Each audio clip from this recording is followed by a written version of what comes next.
Hoje nós estamos dando início a uma série de exposições com base nos 10 mandamentos. Estamos, portanto, no início de mais uma jornada de mensagens. Êxodo capítulo 20, do versículo 1 ao 3, nos diz assim a palavra do Senhor. Então falou Deus todas estas palavras: Eu sou o Senhor teu Deus, que te tirei da terra do Egito, da casa da servidão. Não terás outros deuses diante de mim. Irmãos, os 10 mandamentos foram vistos por muitos pensadores como o cerne ou o centro da lei de Deus. Em torno da lei de Deus, ou seja, do cerne, que é aqui, o que são aqui os 10 mandamentos, os pensadores diziam que todo o restante estava reunido. O que se quer dizer, portanto, com essa ideia é que o centro, a essência da lei de Deus está nos 10 mandamentos, e que as demais coisas são aparatos ou são coisas em torno disso que é o cerne. Os 10 mandamentos aparecem aqui no livro de Êxodo capítulo 20, e vai aparecer também lá em Deuteronômio capítulo 5. Aqui em Êxodo 20, talvez Deus está preparando o povo para atravessar o deserto. O povo saiu do Egito depois de 400 anos de servidão, de escravidão, e está marchando em direção à terra prometida pelo deserto. Deus estabelece ou repassa para o povo, passa para o povo os 10 mandamentos. Em Deuteronômio capítulo 5, existe uma nova geração, e talvez por conta disso a necessidade de repetir os 10 mandamentos. Vale ressaltar que aquela geração que saiu do Egito e que começou a andar pelo deserto em direção à terra prometida, aquela geração toda morreu. Aquela geração toda ficou pelo caminho. 40 anos se passaram e uma nova geração se levantou. Talvez por conta disso, aqui em Deuteronômio capítulo 5, os 10 mandamentos são relembrados ou são firmados mais uma vez para o povo. Aqui Deus está, portanto, transmitindo para o seu povo o que Ele espera que seu povo pratique. Os 10 mandamentos, portanto, vão nortear ou vão alinhar o povo de Israel nos caminhos do Senhor. Normalmente, meus irmãos, as pessoas tendem a enxergar os 10 mandamentos, a lei de Deus propriamente dita, como um cajado que serve para castigar, né?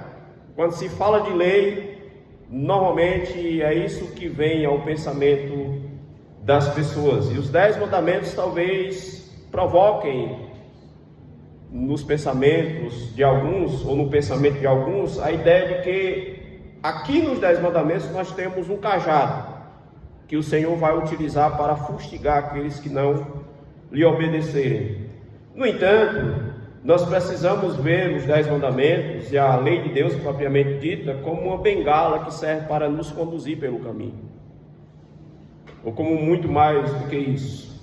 A bengala que serve para dar suporte, né? A bengala que serve para amparar aqueles que precisam de amparo, aqueles que precisam de cuidado. Então, os 10 mandamentos, eu prefiro vê-los e enxergá-los dessa forma.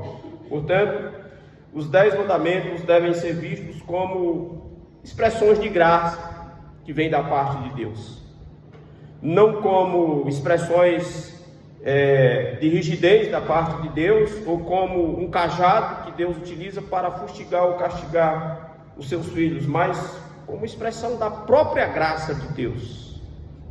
Quem foi que disse que a graça de Deus não está prevista até em suas exigências, até em sua lei propriamente dita? A graça de Deus está presente do início ao fim das Escrituras, e nos 10 mandamentos não é diferente. Deus é o dono da lei, que expõe para nós a nossa miséria, ou relembra para nós a miséria onde nós nos encontramos, a miséria que nós portamos, mas também é o dono do Evangelho, que mostra o caminho da salvação. E a lei de Deus indica o caminho da salvação. Quando a lei de Deus diz: não matarás, não terás outros deuses diante de mim, não farás para ti imagem de escultura, a lei de Deus De outra forma, está nos mostrando qual é o caminho certo, qual é o caminho que agrada a Deus, está apontando o caminho da salvação. Isso é tão verdade, meus irmãos, que o prelúdio dos 10 mandamentos é o seguinte: eu sou o Senhor, que por graça tirei vocês da escravidão do Egito.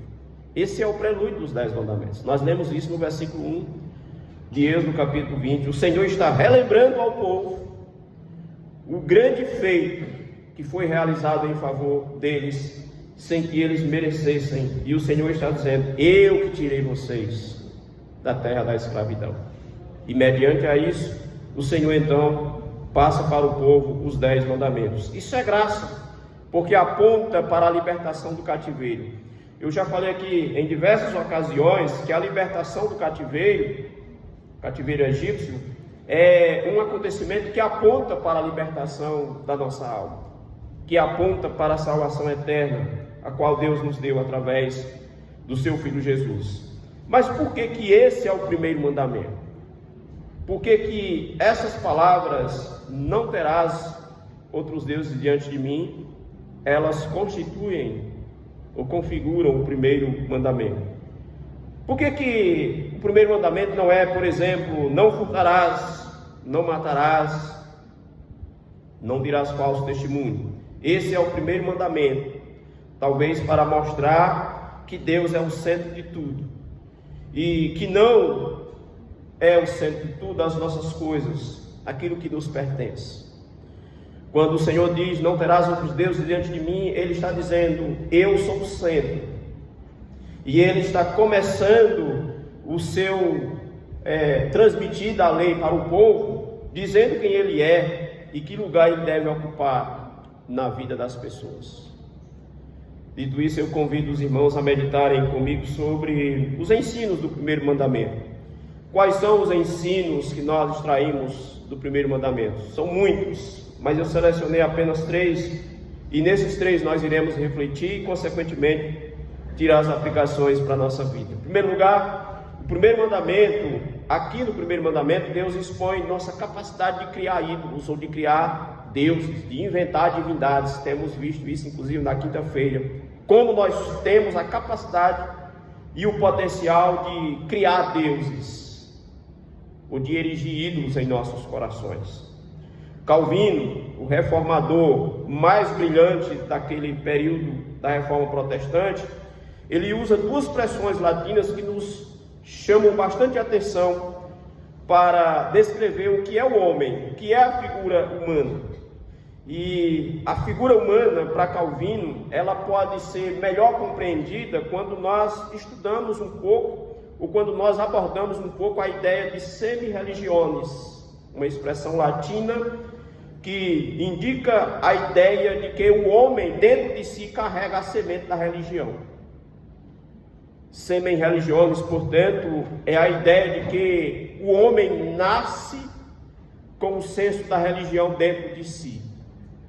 E esse senso da religião, para Calvino, é a semente que foi plantada por Deus no coração do homem quando Deus o criou, ou quando Deus o fez vir a esse mundo. Isso é inerente, dizia Calvino, e o homem está predestinado a buscar uma divindade, seja o Deus criador do céu e da terra, seja qualquer outra divindade que ele criou, que outras pessoas criaram, que a história criou, mas o fato é que o homem está predestinado a buscar algo divino por causa da ideia das semi-religiones, ou a semente da religião. A outra expressão semelhante que Calvino utilizou é a expressão latina também, que é traduzida como o senso de Deus, ou o senso da divindade. A expressão latina é sensus divinitatis. É a ideia de que o homem foi criado com a consciência e o senso de um Deus, que existe um Deus. O pressuposto, portanto, aqui é que existe um Deus, e o homem carrega dentro de si a ideia de que existe um Deus. Até mesmo o ateu, quando ele se propõe a negar a existência de Deus, ele está partindo do princípio que existe um Deus. Como é que você se propõe a provar a existência ou a não existência de algo que não existe? Por isso eu repito aqui algo que eu já falei para vocês. Quanto mais ateus se levantam com essa ideia de provar que Deus não existe, mais a ideia de que Deus existe se confirma. Isso não é de todo ruim para nós. Porque, como falei, como é que você se propõe a provar que algo não existe, se realmente isso não existe? Se algo não existe, não precisa você provar. Ninguém se propõe a provar, por exemplo, a não existência do Papai Noel. Ou você já viu algum artigo, algum livro, dizendo que Papai Noel não existe? Eu, particularmente, nunca vi. Mas pode ser que tenha, né? Mas seria redundante se de repente alguém se levantasse para fazer uma tese, para escrever um livro dizendo que Papai Noel não existe, porque todo mundo sabe que ele não existe. Então seria redundante e seria algo assim inútil, sem necessidade. É interessante que essa expressão não terás, ela traz exatamente essa ideia que Calvino abordava, através dessas duas sentenças latinas. Essa palavra, portanto, não terás, nessa proibição, por meio do verbo ter, Deus expõe a nossa capacidade de erigir ídolos. Somos uma fábrica de ídolos. Calvino também disse isso. Calvino disse que o homem, por ter dentro de si a semente da religião e o senso de uma divindade, ou seja, saber que existe uma divindade, ele também tem, mediante a isso, a capacidade de fabricar ídolos. Por isso que ele dizia que todo homem é, por potencial, uma fábrica de ídolos. Ele tem a capacidade de fazer isso. Se ele não reconhecer Deus como Senhor, como Criador do céu e da terra, como único Deus, então ele vai criar outras divindades e outros deuses vão ser erigidos em seu coração, vão ser levantados em seu coração. O verbo ter aqui, portanto, indica a ideia de fazer existir no coração alguém. Não é simplesmente levantar uma imagem de escultura e começar a adorar ela. Quando Deus diz não terás, Deus não está proibindo apenas que as pessoas ali de Israel levantassem imagem de escultura. Também isso. Mas não é apenas isso que está sendo proibido. A proibição aqui, portanto, é para que em nosso coração não haja a sombra sequer de uma divindade. Necessariamente a adoração, idolatria, não é apenas aquilo que é feito por muitos aí que se ajoelham diante de uma imagem de escultura.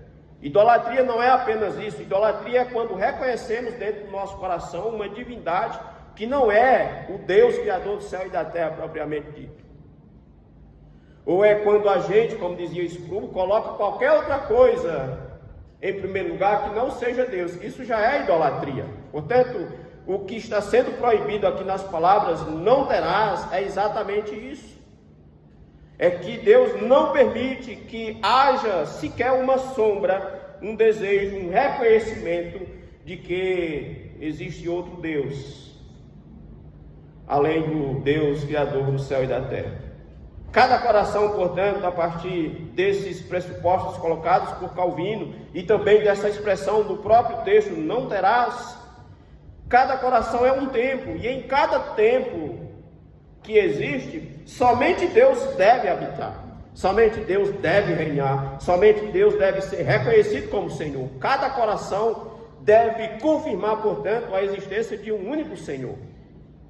Se isso não for feito, então outros deuses fatalmente serão levantados e serão reconhecidos em nossos corações, o que está sendo proibido aqui no primeiro mandamento. Mas em segundo lugar, no primeiro mandamento, Deus exige exclusividade. Existe uma expressão aqui no primeiro mandamento, outros deuses, quando ele já tinha dito, não terás, e agora ele completa, outros deuses. Essa expressão, outros deuses, aqui, ela indica para nós a proibição de que, para que a gente não seja alguém como os povos que cercavam Israel dentro daquele contexto, que tinham várias divindades, que tinham vários deuses, e que não adorava apenas um Deus, como Deus esperava que Israel fizesse. Então, a proibição aqui é exatamente essa. Israel vivia em meio de um povo politeísta, Politeísmo, portanto, é o nome dado a uma nação, a um povo ou a alguém que adora mais de um Deus, diversos deuses, como era o caso das nações que se avizinhavam do povo de Israel. Essa proibição, ela traz para nós, portanto, a ideia de que nós não devemos reconhecer em nosso coração, nem adorar outros deuses, além do Deus de Israel, o Criador do céu e da terra, o único Deus que Israel deveria adorar. Mas a pergunta que a gente pode fazer é: havia outros deuses, de fato, além do Deus de Israel? Porque se não havia outros deuses além do Deus de Israel, essa exigência que Deus está fazendo do povo aqui, ela não se faz necessária. De fato, não existiam outros deuses, mas os homens criavam outros deuses. Os homens olhavam para um objeto e dele faziam uma divindade. Eles, por exemplo, no deserto, pegaram o ouro das pessoas, fundiram o ouro e criaram o bezerro, o qual passaram a adorá-lo. E aquele bezerro passou a ser uma divindade para o povo de Israel. Mas aquele bezerro era de fato um Deus? Era uma divindade? Não. Era um amontoado de ouro, um monte de ouro que tinha sido moldado e que tinha sido transformado num bezerro. Mas ele se torna uma divindade a partir do momento que os israelitas identificam aquele objeto como Deus. Então é disso que o Senhor está falando: não terás outros deuses diante de mim. Baal, por exemplo, nesse contexto, era considerado o Deus da chuva e do sol. E quando o tempo estava quente, os adoradores de Baal diziam que Baal estava morrendo. Quando chovia ali no deserto, eles diziam que Baal estava renascendo. Portanto, se o tempo estava seco, diziam: Baal está morrendo, ou está enfraquecendo. Se chovia, diziam o seguinte: Baal está renascendo e está agindo em nosso favor. O que não acontecia certamente com Deus. A perspectiva em relação a Deus era diferente. Quando a chuva vinha, normalmente esse feito era atribuído em Israel ao próprio Deus, porque Deus também é o Senhor da chuva. Mas essa concepção, irmãos, dos adoradores de Baal, não é muito diferente da concepção que se alimenta aí pelo nosso Nordeste, pelo nosso sertão. É difundida até hoje, embora bem menos do que no passado, a ideia de que se você roubar uma santa em tempo de verão, em tempo de seca, vai chover. Ou vocês nunca ouviram falar dessa história? Talvez os avós de vocês fizeram isso, roubaram muitas santas por aí. E talvez vocês pequenos participaram desse roubo, E diziam o seguinte: vamos roubar a santa porque não está chovendo, a lavoura está morrendo. Se a gente roubar a santa, vai chover. Agora imagine, Deus ia abençoar a vida de uma pessoa por meio de um roubo, Já pensou? E ainda mais a santa, algo que para eles é sagrado. Mas difundiu-se essa ideia pelo mundo afora, no nosso Nordeste, no nosso sertão, e muitos fizeram isso acreditando que realmente chovia. Eu não digo que não chovia, podia até ser que chovesse na mesma noite, mas eu tenho certeza de uma coisa: que não era por causa do roubo da santa, e nem era a santa que fazia chover, era o próprio Deus que fazia isso. Mas lá nas nações vizinhas a Israel, eles acreditavam que Baal era o Deus da chuva, o Deus da fertilidade. Quando havia um inverno bom, é porque Baal tinha abençoado o povo. Quando não havia inverno bom, é porque Baal estava amortecido ou estava enfraquecido. O primeiro mandamento, meus irmãos, é o testemunho da singularidade e da exclusividade que Deus exige dos seus servos. Ou seja, Deus revela o seu senhorio e o seu caráter, o caráter de exclusividade e o senhorio de singularidade. Ou seja, Ele não divide o seu senhorio com mais ninguém. A sua majestade é só sua, pertence a Ele, unicamente a Ele, e essa majestade não pode ser dividida com ninguém. Portanto, quando Ele diz: não terás outros deuses, Ele tem como propósito fazer com que o povo de Israel entenda e tenha exatamente essa percepção. Terceiro e último lugar, No primeiro mandamento, Deus mostra que o que é feito, ou o que pode ser feito diante dele, o que não pode ser feito, melhor dizendo, diante dele. Deus mostra isso através das últimas palavras do texto, do versículo 3, quando ele diz: diante de mim. Ele está proibindo algo, ele está dizendo que algo não pode ser feito diante dele, porque tudo que é feito, meus irmãos, é visto, é presenciado pelo Senhor, porque o Senhor é onipresente, conforme nós aprendemos. Além disso, é soberano. Essa expressão diante de mim significa literalmente diante da minha face, diante dos meus olhos. É isso que o Senhor está dizendo: não terás outros deuses diante dos meus olhos. Como se o Senhor dissesse: eu estou vendo tudo que vocês fazem, tudo que vocês fazem, tudo que vocês praticam, tudo que vocês realizam, eu vejo, porque eu sou o Senhor. Lá em Apocalipse é dito por João que os olhos do Senhor são como tochas de fogo, que veem e que enxergam todas as coisas. Essa expressão diante de mim pode indicar o ato, portanto, de que não existe nada que façamos que Deus não veja, que Deus não tenha conhecimento. Então, quando Deus diz assim: não terás outros deuses diante de mim, pode ser que ele esteja dizendo, e isso pode ser ilustrado da seguinte forma, pode ser, da mesma forma que a gente fala para o homem: não terás outra esposa diante da tua esposa, ou não terás outra mulher diante da tua mulher, terás apenas uma esposa. Deus não aceita traição, Deus não aceita dividir o seu lugar com ninguém. Diante de mim, portanto, me faz lembrar de uma outra expressão latina, corondel. Corondel é a ideia de que, uma expressão latina, latina, também teológica, cunhada ali no século XVI, no contexto da Reforma Protestante, que traz para nós a ideia de viver tudo na presença de Deus, de fazer tudo na presença de Deus. Porque tudo que nós fazemos é na presença de Deus. Às vezes a gente se engana, e a gente faz algo como se Deus não estivesse vendo. Ilusão nossa, Deus vê todas as coisas. Corondel, portanto, traz para nós a certeza de que tudo que é vivido é na presença de Deus. Essa expressão diante de mim, portanto, traz para nós essa ideia. Onde quer que o homem esteja, seja o que ele fizer, o que ele estiver fazendo, seja o que for que ele toque, ou o lugar que ele aplique a mão, em todos os lugares, na agricultura, no comércio, na indústria, na sua mente, no mundo da arte, no mundo da ciência, no mundo da política, seja o que for, tudo que o homem fizer, tudo que o homem realizar, ele deve realizar com a ideia e com a certeza de que está fazendo diante de Deus, e que Deus está sendo glorificado ou desonrado com essa atitude. Mas o fato é que Deus não deixa passar nada despercebido. Abraham Kuyper dizia que o homem deve obedecer estritamente a Deus acima de tudo.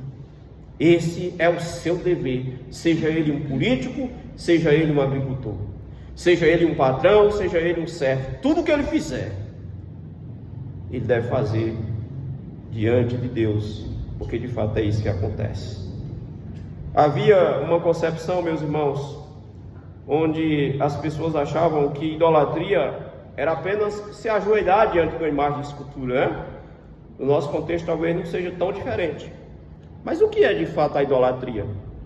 Se torna a idolatria também algo que nós realizamos onde Deus não é glorificado, onde Deus não é honrado.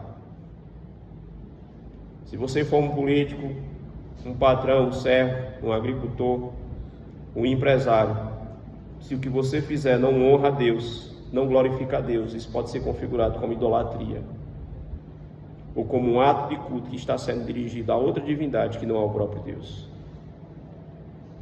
Então esse é o conceito de idolatria para os reformados, esse é o conceito de idolatria para nós. Idolatria não é apenas quando a gente se curva diante de uma imagem de escultura.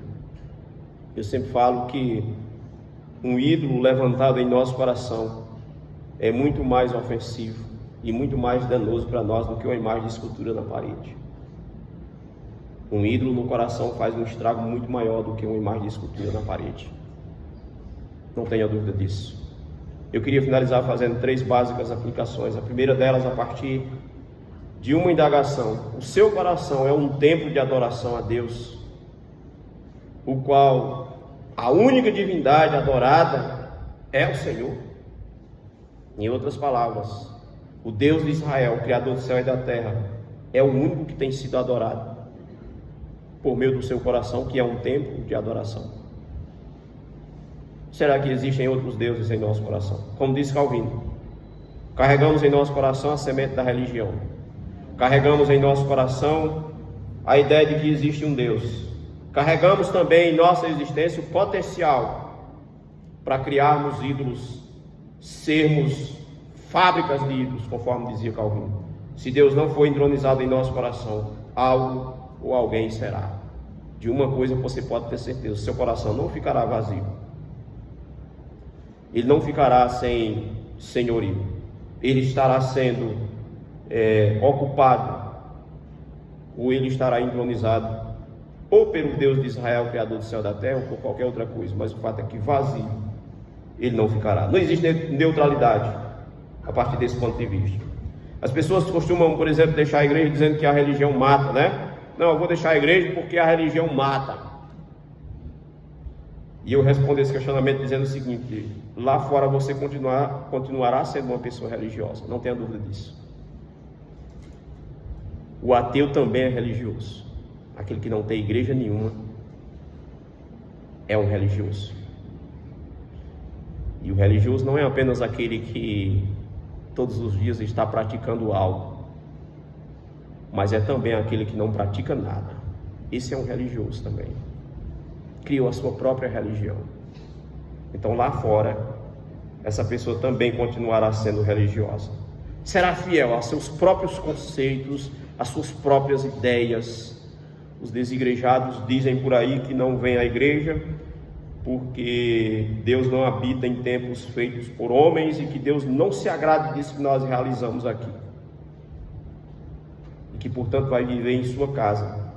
E porque Deus não se agrada também da religião. Esse adotou para si a sua própria religião.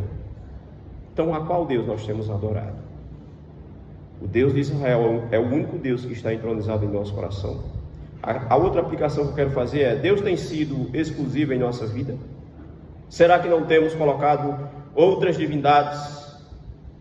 Em sua resposta à pergunta número 95, o Catecismo de Heidelberg explica com lucidez o que é a idolatria. Ele diz o seguinte: idolatria é ter ou inventar algo em que colocar a nossa confiança em lugar ou ao lado do único e verdadeiro Deus que se revelou em sua palavra. Isso é idolatria. Será que nós temos sido idólatras através de alguns comportamentos nossos, através de algumas coisas que nós temos realizado?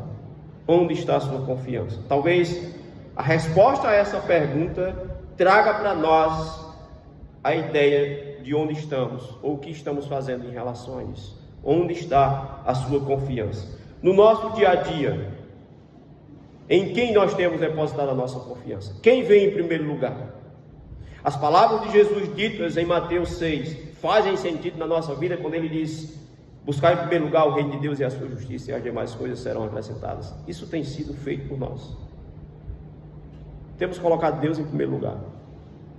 Porque se Deus não tiver sido colocado, ou não estiver sendo colocado em primeiro lugar por nós no nosso dia a dia, onde quer que nós estejamos, outra divindade ou outra coisa está ocupando essa primazia que pertence apenas a Deus, ou esse lugar que deve pertencer exclusivamente a Deus. Então, no seu dia a dia, o que é que o seu dia a dia revela sobre isso?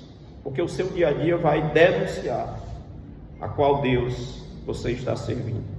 O tempo que investimos ou o tempo que não investimos expõe e denuncia qual é a nossa divindade. E quanto tempo nós temos investido na nossa relação com Deus?